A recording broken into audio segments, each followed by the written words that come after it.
ನಡೆಸಿದ್ರೆ ಮಧ್ಯಾಹ್ನದ ವಂದನೆಗಳೆಲ್ಲರಿಗೂ.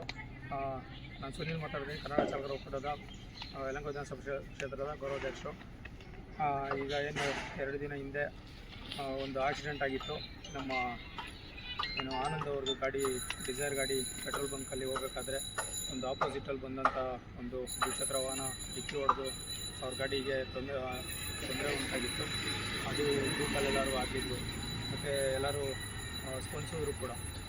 ನಮ್ಮ ಅಧ್ಯಕ್ಷ ಆಗಿರ್ಬೋದು, ನಾವಾಗಿರ್ಬೋದು, ಪುನೀತ್ ಪವನ್ ಅವರಾಗಿರ್ಬೋದು, ಆಮೇಲೆ ಗೌರಿಶಂಕರ್ ಅವರಾಗಿರ್ಬೋದು, ಬಂದು ನೆನ್ನೆಲ್ಲ ಬೆಳಗ್ಗೆ ಒಂದು 10 ಗಂಟೆಯಿಂದ ಸಾಯಂಕಾಲ ಒಂದು 9:45 10 ಗಂಟೆ ಆಯಿತು. ಅಲ್ಲಿ ಗಂಟೆ ಇದ್ದು ಏನೋ ಒಂದು ಕೇಸ್ದು ಇಲ್ಲಿ ಲೋಕಲ್ ಇಟ್ಟಿಸ್ದೇ ಗಾಡಿಯಾಗಿತ್ತು ಅದನ್ನು. ಮತ್ತು ಇವರು ಹೊರಗಡೆಯಿಂದ ಬಂದಿದ್ದರು ಕೆಲಸ ಮಾಡೋದಕ್ಕೋಸ್ಕರ. ಇದೊಂದು ದೊಡ್ಡ ವಿಷಯ ಥರನೇ ಮಾಡಿದರು. ಆ್ಯಕ್ಚುಲಿ ಅದೇನೆಂದರೆ ರೆಕಾರ್ಡಿಂಗ್ ಯಾರಿಗೂ ಸಿಕ್ಕಿರಲಿಲ್ಲ ಏನಾಗಿತ್ತು ಅಂತ. ಅವರೇನೋ ಹೇಳ್ತಿದ್ರು, ಏನೇನೋ ಒಂದು ಬೇರೆ ಬೇರೆ ರೀತಿಯಲ್ಲೆಲ್ಲ ಬಿಂಬಿಸ್ತಾಯಿದ್ರು. ಇವರು ಎಲ್ಲರೂ ಆಲ್ಮೋಸ್ಟು ID ಕಾರ್ಡ್ ಹೋಲ್ಡರ್ ಇದ್ದಾರೆ ನಮ್ಮ ಯಲಹಂಕ ವಿಧಾನಸಭಾ ಕ್ಷೇತ್ರದಲ್ಲಿ. ಆಲ್ಮೋಸ್ಟ್ ಎಲ್ಲ ID ಕಾರ್ಡ್ ಹೋಲ್ಡರ್ ಎಲ್ಲ ಒಂದು 6 ದಿನದಿಂದ ID ಕಾರ್ಡ್ ಮಾಡಿಸ್ಕೊಂಡಿದ್ದಾರೆ. ಮತ್ತು ಬೇರೆ ಏನಾದರೂ ಇವ್ರ ಗಾಡಿ ವಿಸಿಟರ್ ಆಗಿರೋದ್ರಿಂದ ಸಮಸ್ಯೆ ನೋಟಿಸ್ ಮಾಡಿದ್ರು. ಆಮೇಲೆ ಸ್ಟೇಷನ್ಗೆ ಇಂಟಿಮೇಟ್ ಮಾಡಿದ್ರಿ, ಗಾಡಿನೂ ಸ್ಟೇಷನ್ ತೊಗೊಂಬಂದರು, ಹಾಸ್ಪಿಟ್ಲಲ್ಲಿ ಹೋಗಿ ನೋಡಿದ್ರಿ. ಆಮೇಲೆ ಎಲ್ಲ ನೋಡಿದ್ಮೇಲೆ ಅವರು ಸಾಯಂಕಾಲ ಗಂಟೆ ಹಿಂಗೆ ಅವ್ರು ಬರ್ಬೇಕು ಇವ್ರು ಬರ್ಬೇಕು ಅಂತಲೇ ನಿಂತಿದ್ರು.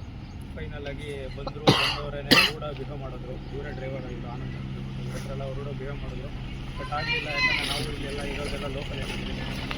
ಏನು ನಮ್ಮ ಅಧ್ಯಕ್ಷ ಆಗಿರ್ಬೋದು, ಮತ್ತು ನಮ್ಮ ಪವನ್ ಅವರಾಗಿರ್ಬೋದು, ಗೌರಿಶಂಕರ್ ಆಗಿರ್ಬೋದು, ನಾವು ಹೋಗಿರ್ಬೋದು, ನಾವು ಲೋಕಲ್ ಅವರೇ ಆಗಿದ್ದೀವಿ.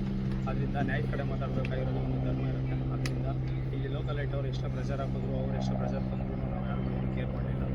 ಇಲ್ಲಿ ಏನು ನಮ್ಮ ಚಾಲಕರ ಈಗ ಏನು ಅವ್ರೇನು ಕೇಸ್ ಕೊಡೋದು ಸುಳ್ಳು ಕೇಸಲ್ಲಿ ಆಗೋದು.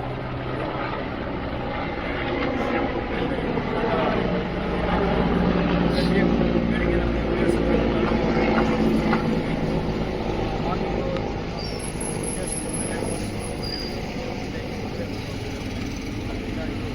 ದೊಡ್ಡ ಗಾಡಿ ಮೇಲೆ ಕೇಸ್ ಬರೋಲ್ಲ.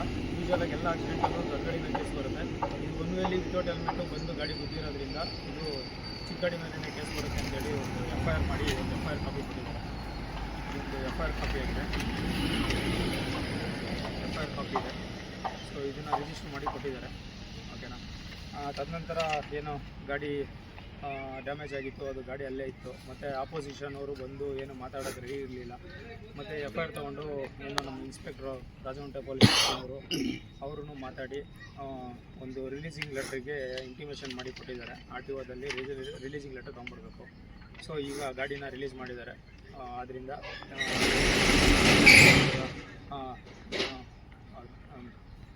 ರಾಜ್ಯಾಧ್ಯಕ್ಷರು ಮತ್ತು ರಾಷ್ಟ್ರಾಧ್ಯಕ್ಷರಾದಂಥ ಜಿ ನಾರಾಯಣಸ್ವಾಮಿ ಅವರು ಮತ್ತು ನಮ್ಮ ಎಲ್ಲ ಒಕ್ಕೂಟದ ಅಧ್ಯಕ್ಷರು ಮತ್ತು ಅದೆಲ್ಲರಿಗೂ ಧನ್ಯವಾದಗಳು ತಿಳಿಸ್ತಾ ಇದ್ದೀವಿ.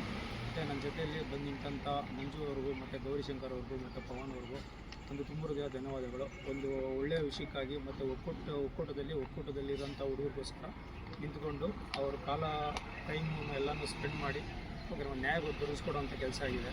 ಇಲ್ಲಿಗೆ ಎಲ್ಲನೂ ಆಲ್ಮೋಸ್ಟು ಸಾರ್ಟ್ಔಟ್ ಆಗಿದೆ. ಈಗ ಗಾಡಿ ತೊಗೊಂಬರಕ್ಕೆ ಹೋಗ್ತಾ ಇದ್ದೀನಿ, ಗಾಡಿ ರಿಲೀಸ್ ಆಗುತ್ತೆ, ಪ್ರಾಬ್ಲಮ್ ಸಾರ್ಟ್ಔಟ್ ಆಗಿದೆ.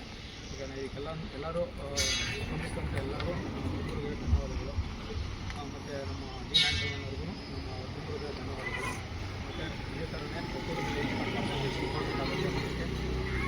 ವಿಚಾರ ಆಗುತ್ತೆ. ನೋಡಿ ಎಲ್ಲರೂ ಹೊರಗಡೆಯಿಂದ ಬಂದು ಕೆಲಸ ಮಾಡ್ತಾಯಿದ್ದಾರೆ. ಈ ಥರ ಆದಾಗ ಲೋಕಲ್ ಲೈಟ್ಸು ಬೇರೆ ಯಾರಾಗಿರ್ಬೋದು ಬೇಜಾರಾಗಿ ಇನ್ಫ್ಲುಯೆನ್ಸ್ ಮಾಡಿಸೋದು, ತೊಂದರೆ ಮಾಡೋದು ಮಾಡ್ತಾರೆ. ಅದರಿಂದ ಹೇಳೋದು ಸ್ನೇಹಿತರೆ, ಯಾರ್ಯಾರು ಇಲ್ಲಿ ಗಂಟೆ ID ಕಾರ್ಡ್ ಮಾಡಿಸಿಲ್ಲ ದಯಮಾಡಿ ID ಕಾರ್ಡ್ ಮಾಡಿಸ್ಕೊಳ್ಳಿ.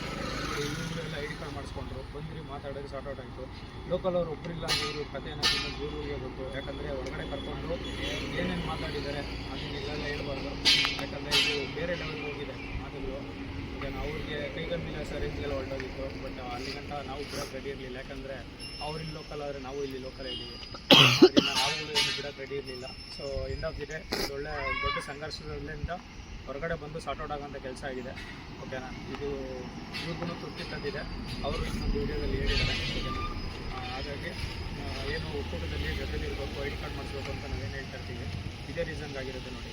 ಏನನ್ನ ಸಮಸ್ಯೆಗಳಾದಾಗ ಬರ್ತಾರೆ, ನೋಡಿದ್ರೆ ಐ ಡಿ ಕಾರ್ಡ್ ಇರಲ್ಲ, ಏನಿರಲ್ಲ, ಮತ್ತು ಯಾರಿಗೂ ಸ್ಪಂದಿಸೋದಕ್ಕೆ ಹೋಗಲ್ಲ. ದಯಮಾಡಿ ಎಲ್ಲರೂ ಕಿವಿ ಮಾತು ಹೇಳೋದೇನೆಂದರೆ, ಯಾರಿಗೆ